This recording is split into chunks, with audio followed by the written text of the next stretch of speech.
Hello guys, welcome to my new vlog. तो जैसे कि आप मुझे जानते ही होंगे, मैं बैतूल ज़िले का एक छोटा सा यूट्यूबर जो पाढ़र निम्पानी से बिलोंग करता हूं। तो आज है हमारे रमज़ान का डे 6, मतलब छठवां रोज़ा। तो हम सबसे पहले सुबह 5 बजे उठ जाते हैं। उठने के साथ जैसे ही देखते हैं कि हमारी बिल्ली मौसी तो हमारे साथ ही उठ रही है, मतलब हमारे साथ बिस्तर में आराम फरमा रही है। हम कर लेते हैं सबसे पहले सहरी फटाफट से। उसके बाद निकल जाते हैं सहरी करने के बाद पाढ़र की मस्जिद, क्योंकि हमें पढ़नी थी फजर की नमाज। क्योंकि बहुत ठंड हो रही है तो हम थोड़े जल्दी निकल जाते हैं। फिर जैसे ही पाठर की नमाज पढ़ के हम घर आते हैं, उसके बाद थोड़ी देर आराम करते हैं। उसके बाद हो जाता है दिन, बज जाते हैं 8। हम निकल जाते हैं अपने ऑफिस के लिए, क्योंकि सबसे पहले हम हो जाते हैं तैयार। उसके बाद अपने गाँव की सड़क नापते हुए निकल जाते हैं शाहपुर ऑफिस की तरफ।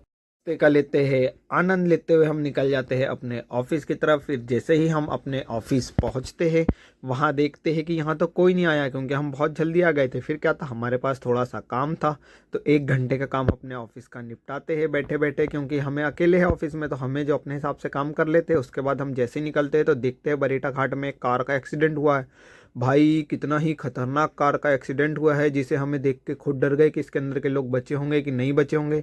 फिर जैसे ही हम बरेठा क्रॉस करते हम पहुंच जाते अपने गांव, जहां हमें केवाईसी करना था। तो यहाँ सुबह से हो जाती हमें शाम, तो हम यहाँ केवाईसी करते रहते हैं। उसके बाद हमें मिल जाते हैं हमारे एक परम मित्र जो कि सुमित ध्रुवे है।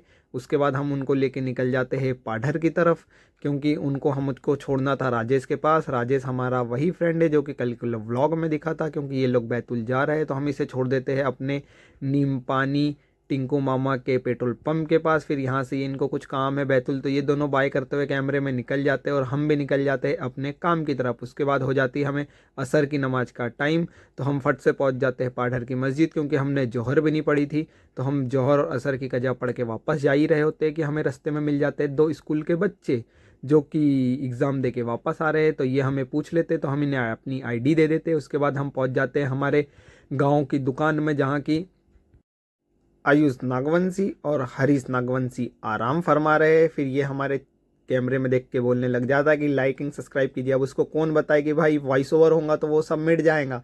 फिर उसके बाद हम पहुंच जाते हैं घर, देखते हैं हमारी मम्मी पकोड़े बना रही। माशाअल्लाह कितने मस्त लग रहे हैं, मज़ा ही आ जाएगा आज तो अफ्तारी में पकोड़े खा के।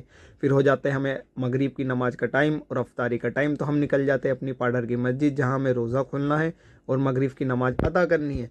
फिर जैसे ही हम रोज़ा खोल के मगरिब की नमाज अदा कर लेते हैं, उसके बाद आ जाते हैं अपने घर। फिर हम लेते हैं पकौड़ियों का लुफ्त। उसके बाद हो जाती है ईसा की नमाज का टाइम और तरावी का टाइम, तो हम निकल जाते हैं वापस से पाढ़र मस्जिद के लिए तरफ, क्योंकि ईसा की नमाज और तरावी पढ़ के जैसे ही मुकम्मल होते हैं हम पहुंच जाते हैं अपनी चमन किराना स्टोर पे, जहाँ पे प्रतीक भैया हमारे कैमरे को देख के छुप रहे थे। हमें पता नहीं था कि क्यों छुप रहे थे। फिर उनके हाथ में हमने जैसी आइसक्रीम देखे तो वो बोले यार तेरा रोज़ा होगा इसलिए मैं आइसक्रीम तेरे सामने नहीं खा रहा हूँ। फिर मैंने उनको बताया भाई हमारे रोज़े कंप्लीट हो गए, हम नमाज़ पढ़ के आ गए हैं। उसके बाद हो जाती है मामा लोडिंग की सर्विस गाड़ी आ जाती है। इसे देखने में मज़ा आता है, क्योंकि ये रिवर्स इससे लगती नहीं है, बड़ी मुश्किल से लगाता है। तो हम अपना व्लॉग को फिर यहीं ख़त्म करते हैं। और ये व्लॉग आपको कैसा लगा, लाइक एंड सब्सक्राइब करके बताइएगा और प्लीज़ कमेंट कर दीजिएगा और फॉलो कर लीजिए यार।